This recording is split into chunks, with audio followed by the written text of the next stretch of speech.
నెల్లూరు పక్కనే ఉంది.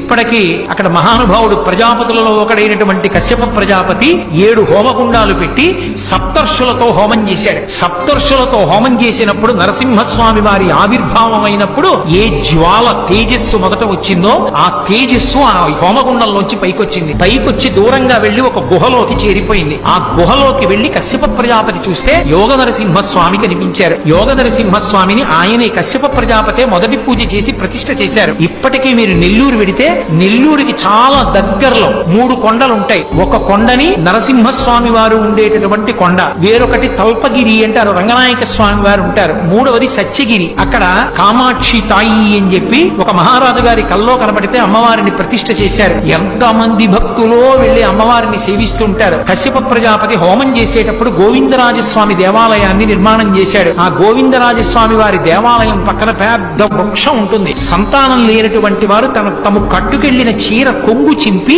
అక్కడ ముడుపు కడతారు. కొమ్మకి కడితే ఖచ్చితంగా సంవత్సరంలో మళ్ళీ పిల్లల్ని ఎత్తుకుంటుంటారు. దాన్ని సంతాన వృక్షము అని పిలుస్తారు. అశ్వత్థామ గుహలు అని అక్కడే గుహలు ఉంటాయి. అంత ప్రఖ్యాతమైనటువంటి క్షేత్రములతో కూడుకున్నటువంటి నరసింహస్వామి వారి ఆలయం ఇప్పటికీ కూడా నెల్లూరు పక్కనే వేదగిరి అంటారు.